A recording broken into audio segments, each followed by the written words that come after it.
Continuando con el ejemplo del tubo abierto en ambos extremos, veamos cómo sería la distribución de desplazamientos y cómo se mueven las distintas secciones del tubo.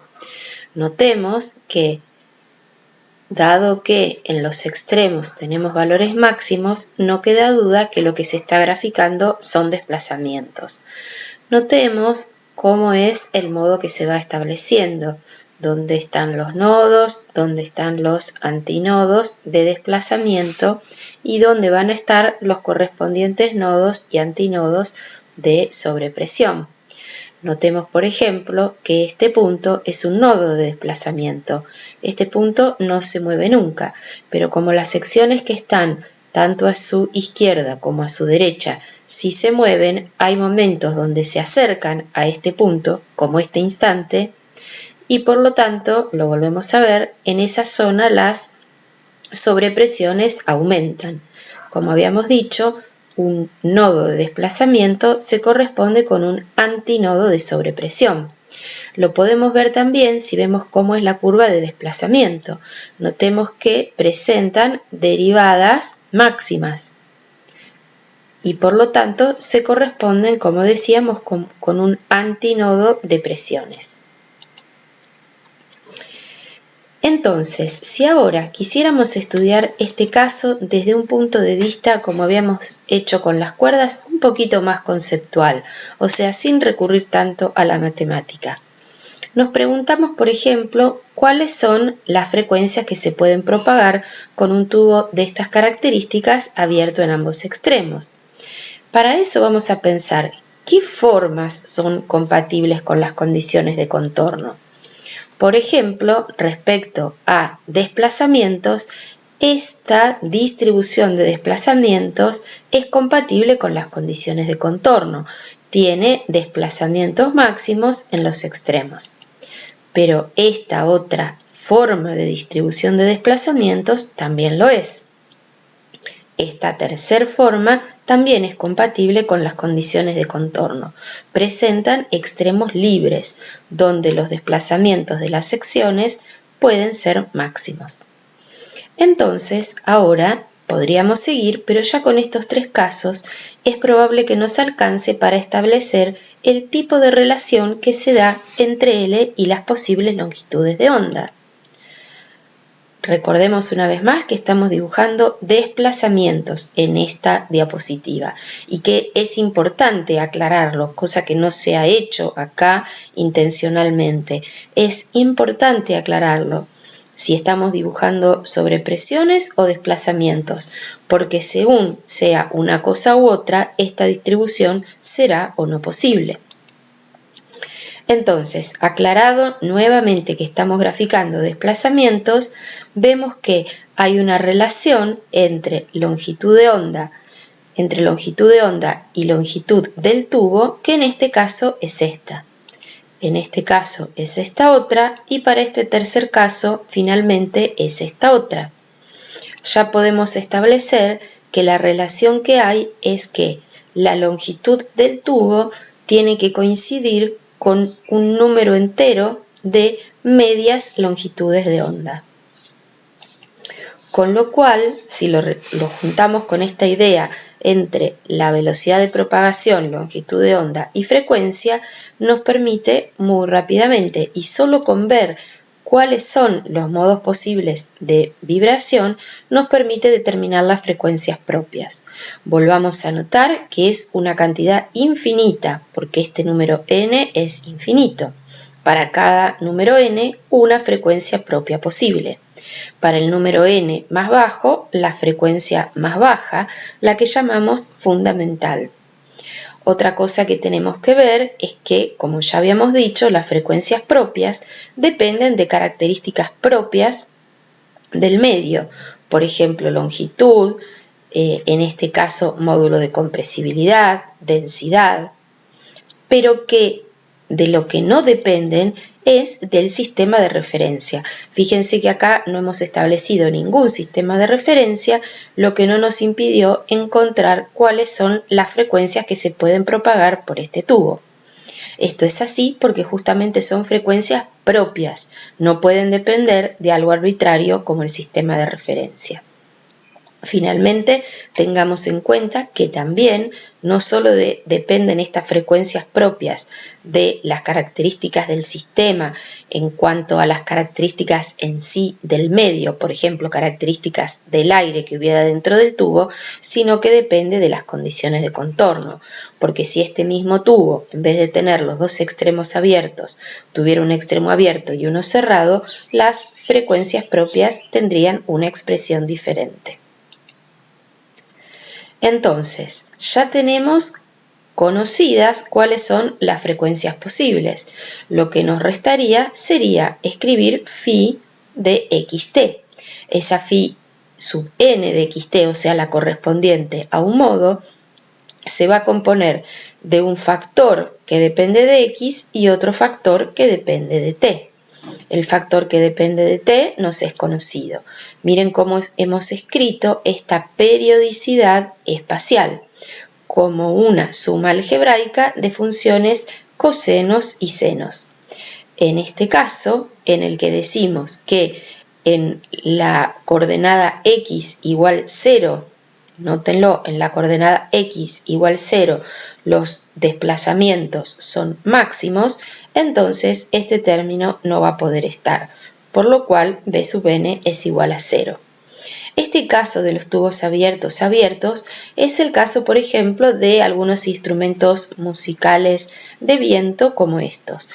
Obstruyendo la salida de aire en estos puntos, lo que en definitiva se hace es cambiar la longitud del tubo y por lo tanto las frecuencias propias cambian. En definitiva, de esta manera quedaría la expresión de la forma particular de moverse de los elementos de las secciones dentro del tubo en una frecuencia omega n en particular. ¿Cuál va a ser la manera de describir a cualquier cosa arbitraria que ocurriera dentro de este tubo? Como la suma de muchas funciones de este tipo, con amplitudes específicas para las distintas frecuencias posibles. Entonces, recordemos que, por ejemplo, en el tubo, cuando pasamos a estudiar ondas confinadas en tubo, fueron pocos los conceptos nuevos que agregamos. Simplemente detallamos cuáles son las condiciones de contorno. Un extremo cerrado en un tubo significa que lo que están impedidos son los desplazamientos. Un extremo de un tubo abierto implica que en ese lugar van a ser nulas las sobrepresiones porque la presión por continuidad tiene que ser igual a la presión atmosférica. Recordemos entonces que esto va a representar que phi sea 0 en las secciones, en este caso la x igual 0, pero podría ser otra. En la sección donde el tubo está cerrado, los desplazamientos son nulos y en las secciones donde el tubo está abierto, la derivada de phi respecto de x va a ser nula. Lo otro que agregamos como idea nueva es que para las ondas confinadas, la densidad de energía cinética y la densidad de energía potencial no son iguales, como era en el caso de las ondas viajeras. Esto es más general, no es solo para ondas confinadas en tubo.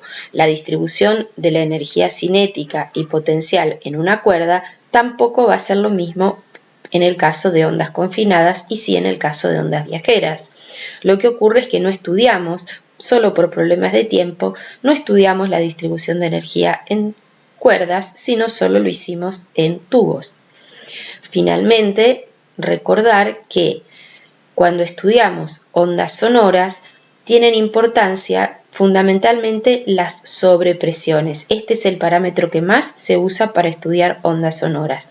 No obstante, en el curso y por la relación que tienen estas sobrepresiones con los desplazamientos, también en general hemos presentado los desplazamientos, incluso hasta las velocidades. Por lo tanto, cuando grafiquemos será muy importante aclarar si es que se están graficando desplazamientos o sobrepresiones. Por supuesto, como siempre, también es importante establecer cuál es el sistema de referencia, porque si no, cuestiones como en este caso, las condiciones de contorno o la misma expresión de phi de xt no tiene sentido si no se sabe para qué sistema de referencia corresponde. No es tan fácil ver estas ondas sonoras en tubo porque justamente no vemos las partículas de aire ni en su estado de equilibrio ni en su estado perturbado. Una manera de poder ver, y específicamente estas ondas estacionarias en tubos, es a través de un tubo como este que se suele denominar tubo de Rubens. No es más que un tubo en el que se han realizado una cantidad de orificios, se llena con algún gas inflamable y entonces con el tamaño de las llamas podemos visualizar qué es lo que está ocurriendo. ¿Qué es lo que está pasando? El alto de las llamas se va a corresponder con las sobrepresiones. En realidad, lo que se está viendo entonces es, a través, repito, del alto de las llamas, cuáles son las sobrepresiones. Queda un link a un video que muestra esta distribución. Vemos solo los primeros instantes.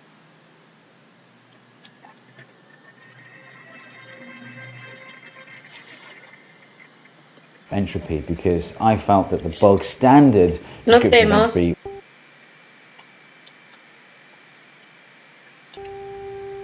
Como cuando se genera un tubo hay ubicaciones específicas en los que están los antinodos y los nodos, y con el alto de la llama se puede ver perfectamente la distribución de sobrepresiones.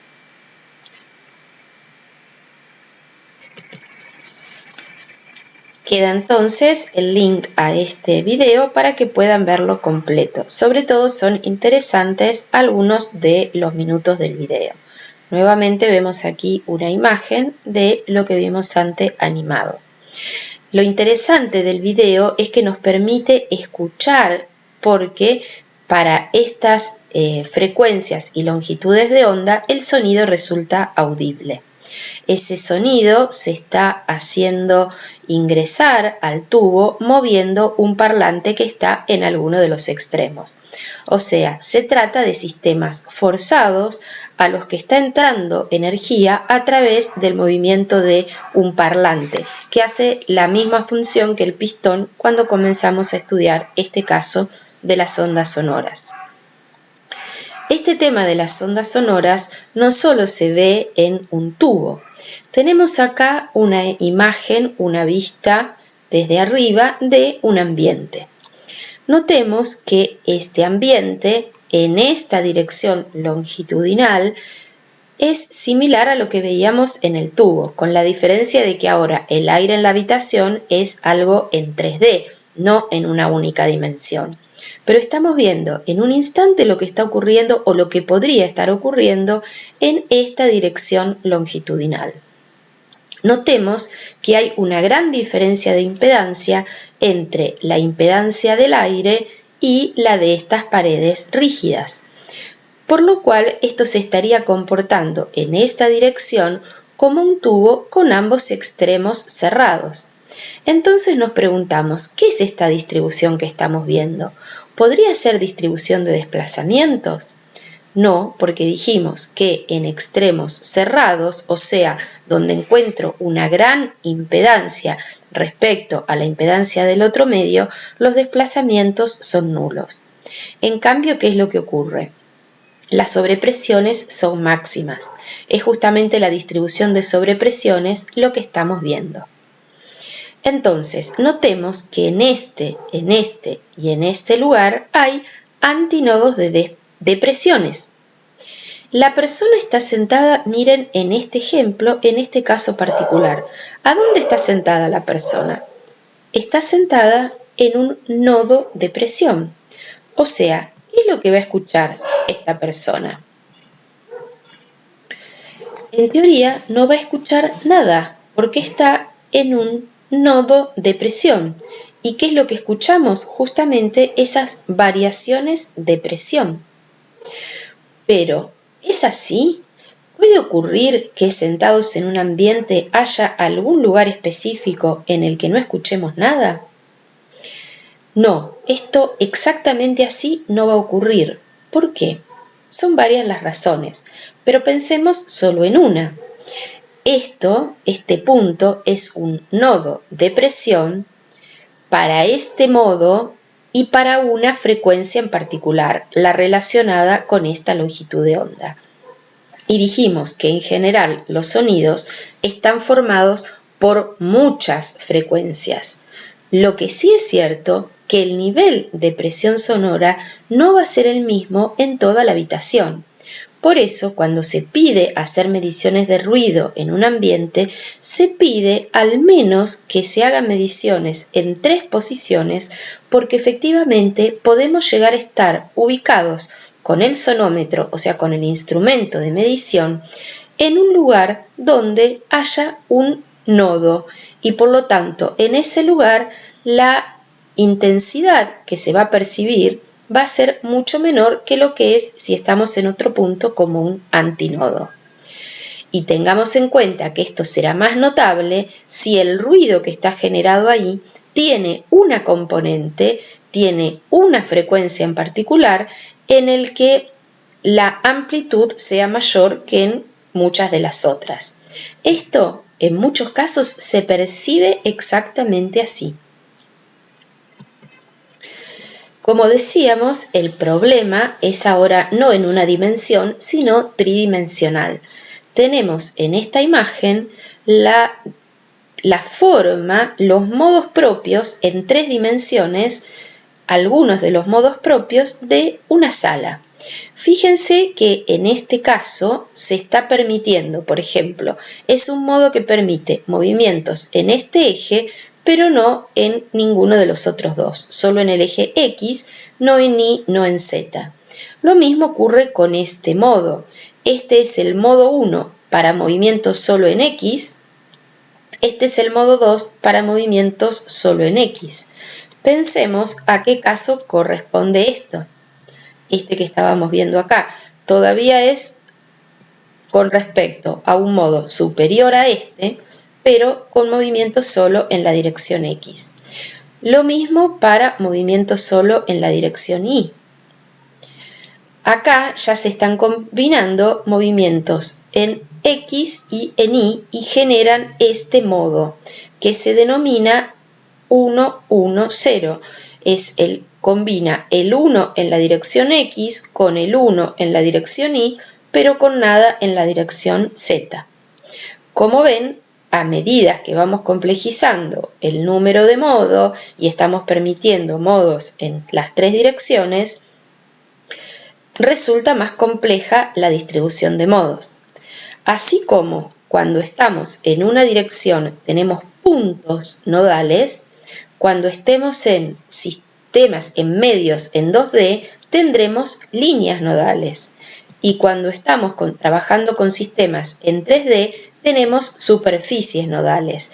Llegan a percibir acá que el nodo de presiones, por ejemplo, está en este caso en el medio, pero corresponde a un plano. Como decíamos, en 3D hablaremos de superficies nodales. Quiero contarles un caso de estudio que nos va a mostrar esta idea que estamos presentando. Notemos que hemos ubicado el sonómetro muy cerca de una pared y este sonómetro está registrando un valor de 86 decibeles A. Estos decibeles A son decibeles medidos con un filtro especial en el sonómetro que excede los alcances de este pulso. Pero dejemos de lado si quieren por un momento esta idea de decibeles A y pensemos que hace una medición de 86 decibeles. Pero miren, corriéndonos un poquitito de la pared, que percibimos un valor bastante distinto. Estas dos imágenes solas no nos aclaran mucho la situación, pero voy a contarles el caso. Se trata de lo siguiente. Hay una cabina donde hay una fuente de ruido Esta cabina no es cerrada, es absolutamente abierta, es como una especie de casita abierta por todos lados. Particularmente tiene una gran abertura que no está cerrada, es como una puerta abierta en esta zona. Enfrentado a una distancia L de esta casita hay una pared, que es la pared que habíamos visto en la imagen anterior. Y los dos puntos de medición corresponden acá a dos puntos cercanos a la pared. En escala esto está desproporcionado, estos dos puntos están mucho más cerca uno de otro y más cerca de la pared. Pero entonces, ¿por qué percibíamos en este lugar 86 decibeles y en este otro algo tanto menor? Pensemos que no tiene mucho sentido, porque estamos prácticamente a la misma distancia del emisor. Como dije, esto está fuera de escala. Pero incluso este punto, donde el ruido es menor, donde el nivel de presión sonora es menor, está todavía más cerca del emisor.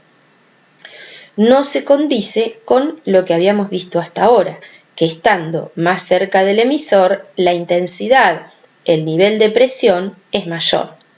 ¿Qué es lo que está ocurriendo? Pensemos, puedo pensar que lo que se establece acá es similar a lo que estamos viendo con este tubo. Tengo acá un extremo fijo. ¿Qué significa un extremo fijo? Que la impedancia aumenta bruscamente. El sonido se viene propagando por aire y encuentra en este lugar un cambio en la impedancia. ¿Qué cambio? La impedancia pasa de ser la del aire a una impedancia enormemente más grande. Recuerden que la impedancia se corresponde con esta mayor oposición que ofrece un medio a que por el mismo se propague una onda. Entonces, aquí tendríamos como el parlante, ¿se acuerdan? Esto que está haciendo que a este tubo hipotético que hay en esta dirección le llegue energía constantemente.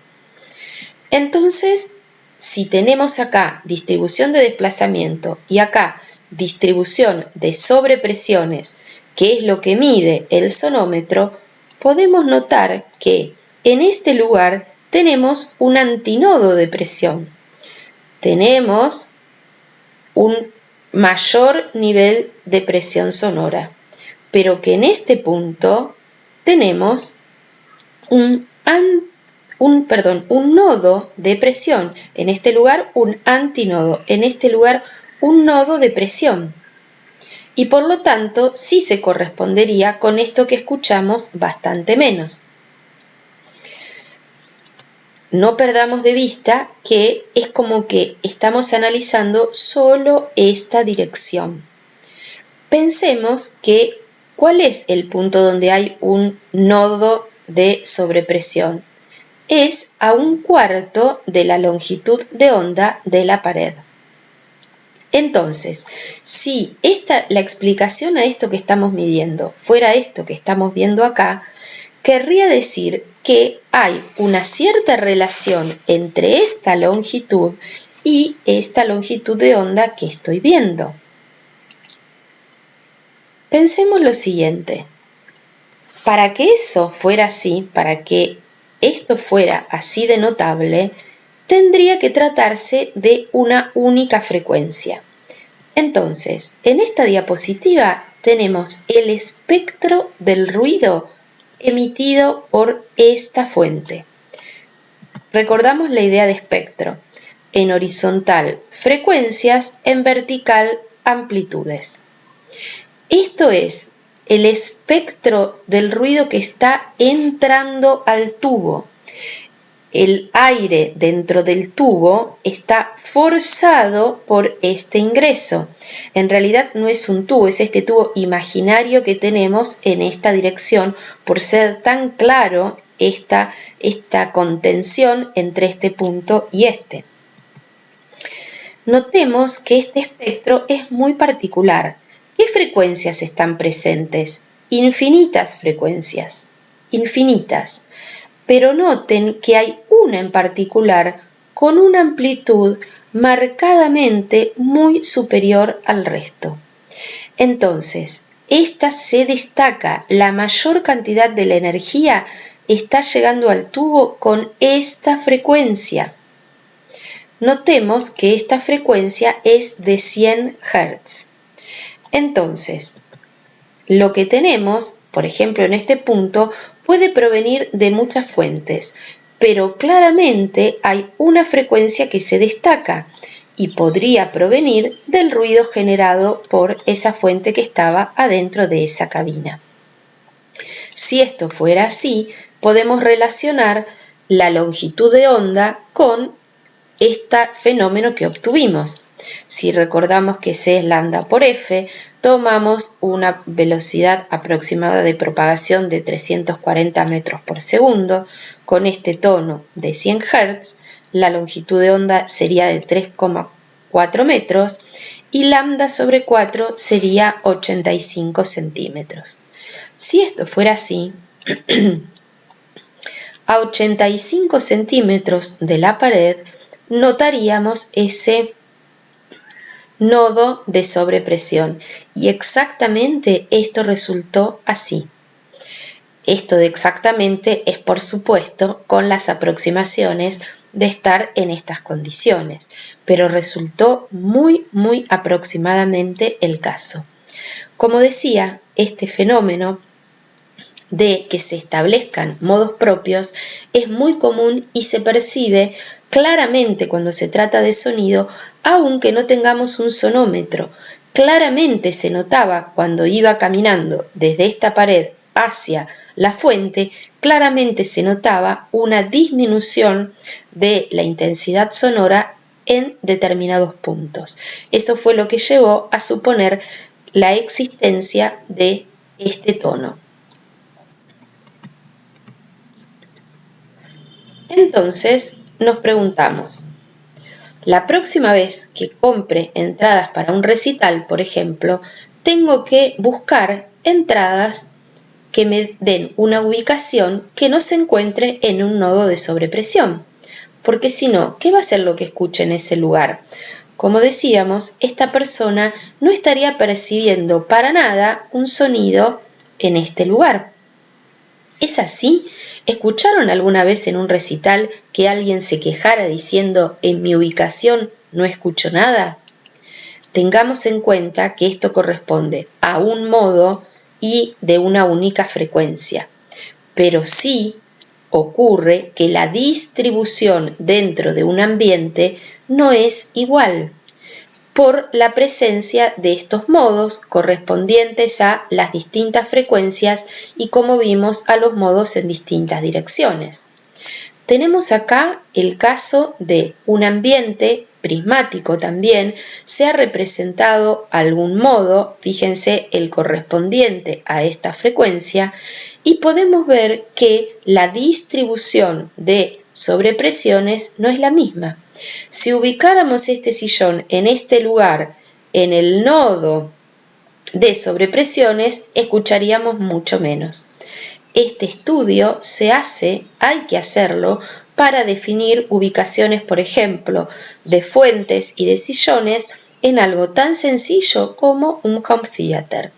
Este estudio de las frecuencias propias se hace exactamente de esta manera. Para evitar problemas graves, se recomiendan ciertas proporciones entre largo, ancho y altura de espacios como estos: cines, home theaters, estudios de grabación. Es toda una técnica esto de estudiar la distribución de modos propios. Hay algunas recomendaciones al respecto y una de las principales es un criterio que se llama criterio de Bonello, porque fue establecido justamente por un acústico con ese apellido, un acústico argentino contemporáneo que por estos días está cumpliendo 80 años. Es reconocido mundialmente por el criterio que estableció respecto a las proporciones entre largo, ancho y alto de las habitaciones para evitar situaciones tan simétricas como esta. Otro ejemplo de estos modos propios, estamos viendo los modos propios en un sistema 3D que es una guitarra. En realidad estamos viendo algunos de estos modos, los correspondientes con estas frecuencias, solo de la tapa superior y la tapa inferior. Este cuadradito rojo representa el movimiento del aire que sale por esta abertura que tiene la caja. También en el diseño de instrumentos musicales se tiene muy en cuenta esta situación. Estuvimos viendo, aunque sea rápidamente, sistemas en una dimensión y en 3 dimensiones. Veamos este caso. Se trata de una placa de muy poquito espesor. De costado la podríamos ver aproximadamente así. Es una placa cuadrada, en este caso, que en su punto medio está unido a un parlante que no vemos. Vemos rápidamente parte de un video. Aquí tenemos estas placas. Podemos a la vez escuchar el sonido que se produce porque son sonidos audibles. El parlante, repito, está abajo y lo que estamos viendo son líneas nodales. La placa está vibrando, la vibración es de poca amplitud, no la llego a notar, pero haciendo uso de estos granos de arena podemos ver, acá hay algunos que se los ve vibrar, podemos ver las líneas nodales. Paramos acá por el ruido. Pero, ¿qué es lo que está ocurriendo? Estas partículas de arena se están moviendo. Ven como en este instante la amplitud de salto de esos granos de arena es baja. Se va cambiando la frecuencia, la amplitud va aumentando y de pronto veo que esa amplitud aumentó y se ven claramente las líneas nodales. ¿Qué es lo que ocurrió? Desde el exterior estamos haciendo vibrar esta placa a partir de hacer vibrar el punto medio que, como dijimos, está conectado a un parlante. Una vez que la frecuencia de la señal que se está haciendo entrar a esta placa a través de este punto coincide con una frecuencia propia de alguna de las placas, se produce la resonancia de la placa en ese modo. O sea, se amplifica la altura del movimiento. Y eso hace que los granos de arena caigan a las líneas nodales. Lo vemos en esta simulación. Cuando se amplifiquen el movimiento, no queda más remedio que los granos de arena caigan a estas líneas nodales. Pensemos que esto es como una foto en un determinado instante. Ven que a un lado y al otro de las líneas nodales, ¿qué es lo que ocurre? De un lado de la línea nodal, las partículas o la chapa está hacia arriba. Al otro lado de la línea nodal está hacia abajo. Pero como esto va cambiando instante a instante, las partículas de arenas acá habrán caído hacia este lado, la próxima vez caerán hacia este lado y quedarán estancadas en esta línea nodal. Quedan los links para que vean completo este video y van a poder observar en mejores imágenes el parlante que les digo que está aquí abajo y que en esta imagen no llegamos a ver. Retomamos esta imagen para sintetizar. Recordemos, cualquier sistema mecánico tiene un número infinito de frecuencias propias y en correspondencia con cada frecuencia propia un modo propio de vibración.